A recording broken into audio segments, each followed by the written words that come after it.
Sige. Ewan ko, bakit ba ganyan? Damdamin ay di maintindihan. Kung ano ba nangyayari sa akin? Diyos ko, pagpalitan yata yung sa ko. Saan pala ako tingin sa puso? Ako isa naman ako mermaid.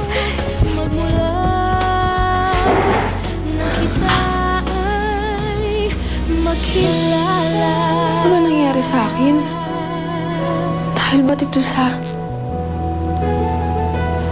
halik? Halik? Anong halik? Buya! Bihira ka naman.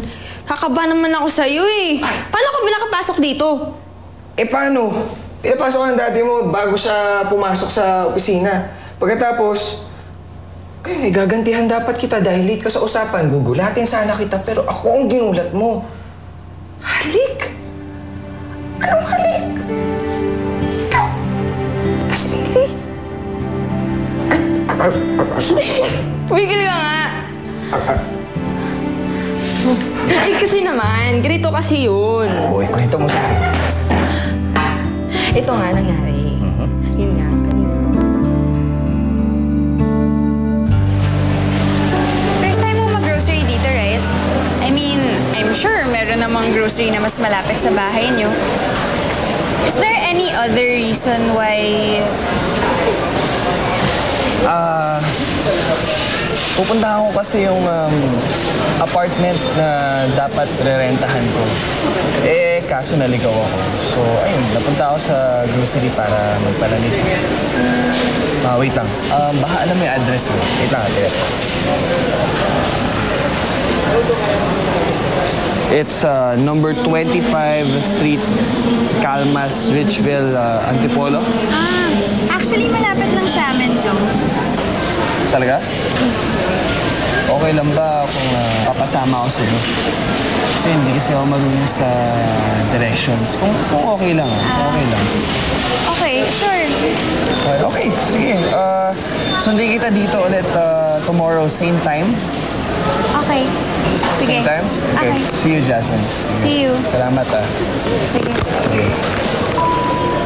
Bilagyan na to. Bye.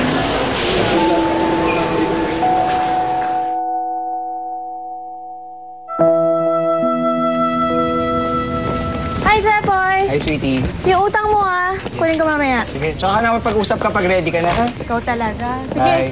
Missed you too. Yo! Alam mo, lakas sa chicks eh. Naku, saan ganda pa naman nun, tol, no? Getting No? there. Uy, pare. Taas ng grades mo ah. Stig ah. Oo nga. Teka, akala ko ba bate pa sa bahay? Ang tagal-tagal mo na sa banda, ito ka pa rin sa Soundsman, di ka pa rin napopromote. Eh, ba't ang galing mo? Wait, inspired ka, no? May napangiti ko sa isang tao eh. Tapos, nung napangiti ko siya, ewan ko, parang gumaan din yung pakiramdam ko. Sarap pala ng feeling ng nakakapangiti ka ng isang tao.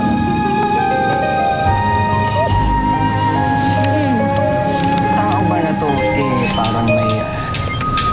Teka lang guys, teka. Asul na Hello? pumupunta hanggang doon sa may linya nung... Opo, sige, papunta na po ako dyan. Mga pare ko eh. Una muna ako Kailangan ako sa grocery eh. Okay. Sige, sige. Ay, ito. Test paper mo. Salamat. Kiss. Sakit na lang mamaya Bye. Bye. Take care. We care. Narinig mo ba yun? Papasaya mo raw siya. Congrats, my friend. I love sa'yo si Ellie. Ay, nako. Tigilan mo nga ako ah. Saka, huwag mo na akong bigyan ng mali siya yung... yun. Nangyari sa amin yan. Pare ko naman, tayo pa ba maglulukuhan? Eh, hindi mo nga mabanggit yung salitang kiss eh. Posibleng hindi ka tinablan sa halik. Ay, nako. Kulit mo. Magpare ko kami, no? Saka hindi kami talo. Ano ba? Tignan mo nga siya, masaya oh. Eh, wala naman ibang magpapasaya pa doon eh. Sa Hello, sino pa bang iba niyang kasamang babae? Timang ka talaga. Ay nako, wag na wag mong pabanggitin kay Ellie mga pinagsasabi mo ha. Kundi yari ka talaga sa akin. Oh, what I do? Well, kung sa bagay, ikaw naman nakakaalam niyan. I mean, mag-compare tayong tatlo, pero iba pa rin yung instinct ng mga babae, no? Alam nyo, pag may dumada-move sa inyong boy lalo. Pero, ano ba? Tumidiskarte na ba sa'yo si Ellie? Nagpaparamdam na ba siya sa'yo? Ikaw, huwag ka na iiyak. Kasi pag malungkot ka, nalulungkot din ako. Dapat pag magkasama tayo, laging rock and roll lang. Sige ka. Lalong hindi ka liligawan ng mga lalaki. Ibig ko'y lagi kang pagmasdan. Umulat umaraw ay hindi pagsasawaan ang iyong Ay, nako. Alam mo, may nararamdaman ako eh. Hindi na lang ako magugulat pag naging kayo. At hindi na lang ako magugulat pagka bigla na rin lang siya umamin sa'yo. Dude, in love ka din sa kanya. Di mo lang alam. Chepoy, tumigil ka na nga. Bakit? Chepoy. Ano ka ba? Teka lang, tignan mo nga. Kapag malungkot ka o masaya ka, sino bang tinatakbuhan mo? Di ba siya? At ganun din siya sa'yo. Para mag-asawa lang. For better or for worse, I do.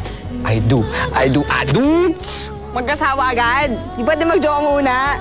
So, ini-encourage mo mag-jowa mo. Oh, hindi ah! Ano? Hindi nga kami talo. Pare ko nga kami, oh. Tamo macho yan, oh. Alam mo, Macho. pag nagsisinungaling ka, tumitirik yung blue. Magkabilang.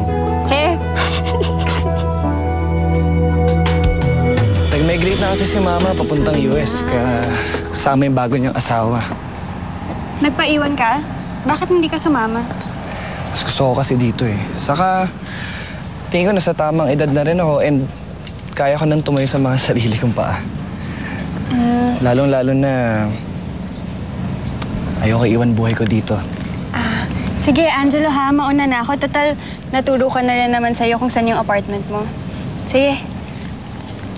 Jazz, teka. Uso muna tayo. May aaminin kasi ako sa'yo. Pinili ko talaga tong apartment na to dahil gusto ko malapit sa inyo. At hindi rin coincidence yung nagkita tayo sa grocery dahil gusto ko talaga magpasama sa'yo, Jazz. But why are you doing this? Hindi ako nagkaroon ng pagkakataon makilala si Papa dahil ayaw ni Mama, Jazz. Nalapit na lang sa kanya nung nawala na siya. Kaya pwede ko na lang makilala si Papa sa mga kwento niyo. At saka kapatid ko rin kayo. Gusto ko yung makilala. I'm sure Ellie and Raz won't mind. Gusto mo dalaw ka sa bahay?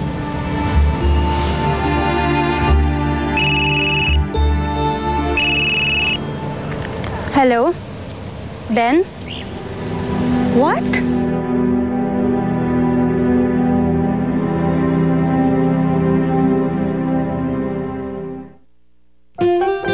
ay, loko tong si Jepoy kung ano-ano sinasabi. Si pare ko yung may love sa akin. Dahil kaya yung mangyayari. Pero sino nga kaya ang sinasabi niya? Wala naman nakukwento sa akin si Ellie. Eh, paano nga kung ako? wishing on a distant star. Okay, kalma lang. Wala namang masama kung maliligaw nga sa akin si pare ko eh. Goping naman si Ellie. Medyo payatos nga lang. Mabait.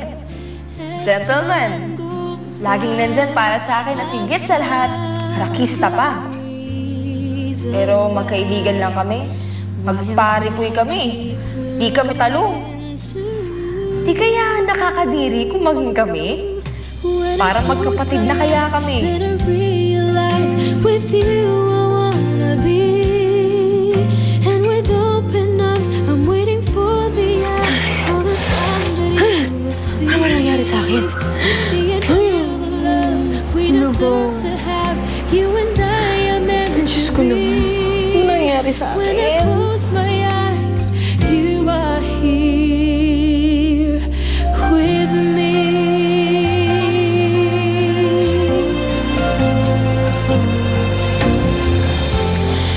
I can't help but cry, dwelling on the past, kisses in the night that never falls apart.